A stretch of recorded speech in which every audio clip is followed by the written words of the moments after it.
Novel. That's something like a book, isn't it? That is correct. Novel. N-O-V-E-L? Correct again. Good for you, Elizabeth. You know, someday I'm going to write a novel. Many novels. I'm going to be a writer. And I'm going to become a composer of music. What will you be when you grow up, Elizabeth? I haven't made up my mind yet. But whatever I do, it will be different. Something most girls do not do. Elizabeth Blackwell, born in 1821, was the third of 9 children and the most strong-willed of them all. When she made up her mind to do something, she usually did it. The Blackwells were living in the seaport city of Bristol, England, in a lovely big house connected by a passageway to their father's sugar refinery. By the time she was 10, Elizabeth's father, Samuel Blackwell, was talking to her as he would to a grown-up. All people are equal. Always remember that, Elizabeth. Rich and poor, black and white, all have equal rights. Women, too, even children. Neither are the slaves of men. They have the right to be heard, the right to free choice. That, daughter, is a rule you must live by. I will, Papa. I will.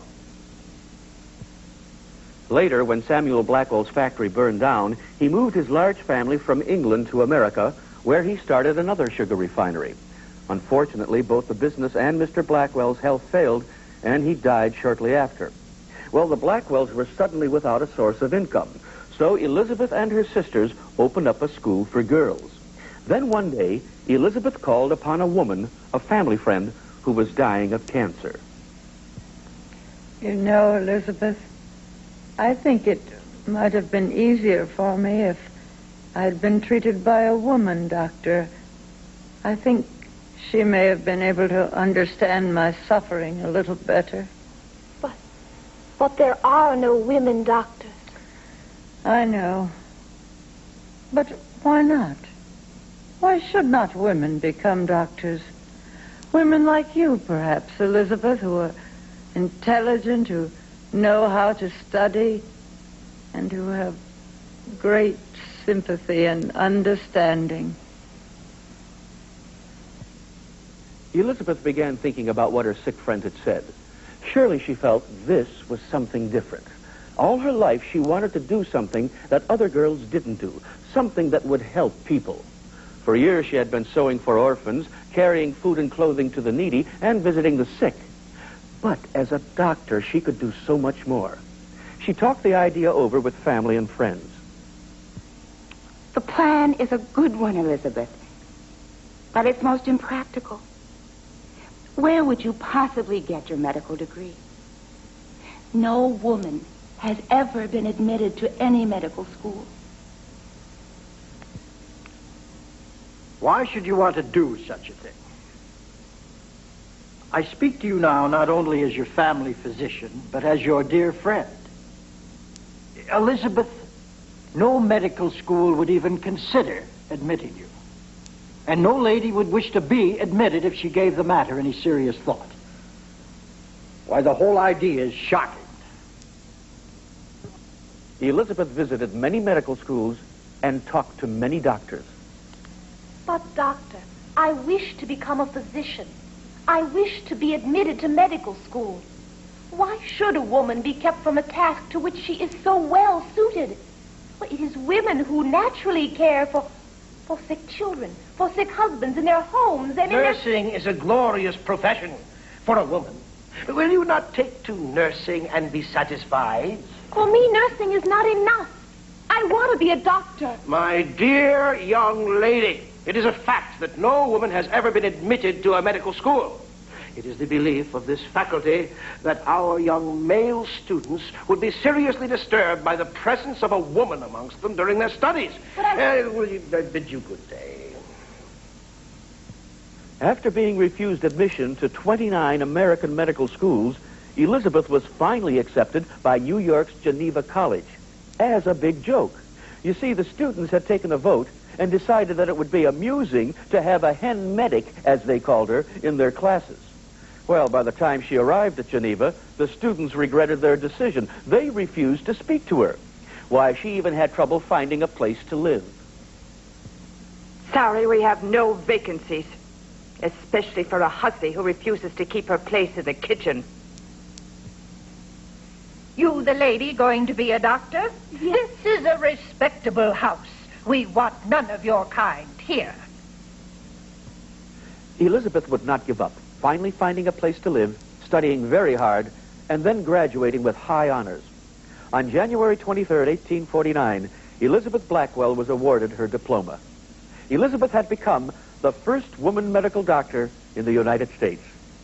Even so, the people were not prepared to be treated by a woman doctor. So Elizabeth left to study surgery in Paris, France. She found, however, that no medical school there would acknowledge her diploma. She was finally admitted to a Paris hospital for women, not as a doctor, but as a nursing student. Then, while treating an infected child, she contracted a very serious eye disease. The infection spread. Elizabeth's whole body burned with fever. Sometimes she was delirious, lying in total darkness, unable to tell day from night. Well, the fever finally went away, and she recovered. But the disease had destroyed the vision in her left eye and damaged part of the vision in her right eye.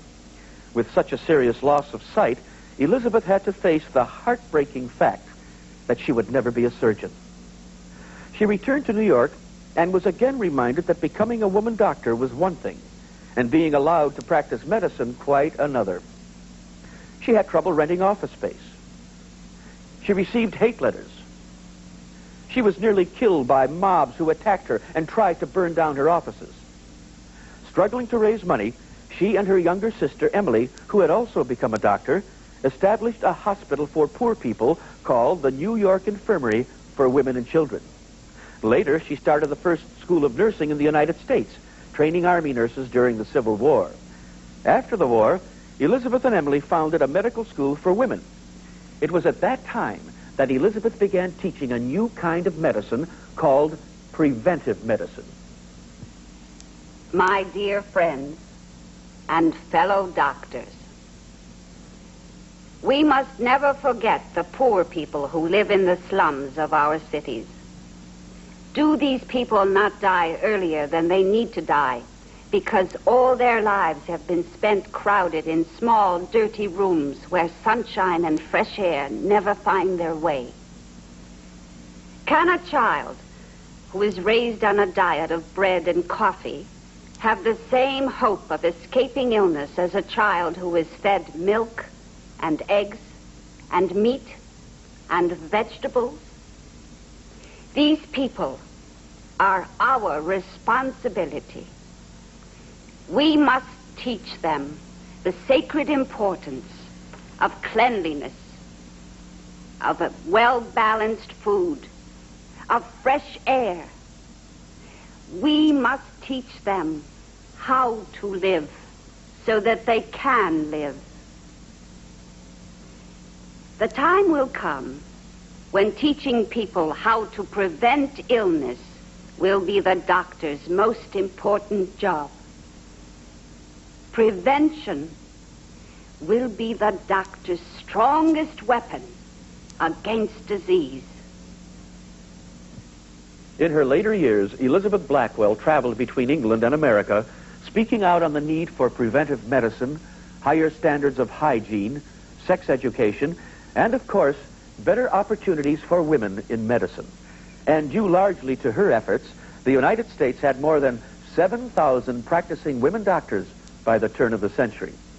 And even in her final days, Elizabeth Blackwell, the first woman doctor of modern times, continued to write books and speak out in support of medical practices and ideas, which in her time were quite revolutionary, but which today have become the established everyday procedures of the medical profession. The best medicine is preventive medicine. Good food, good hygiene, and good sense.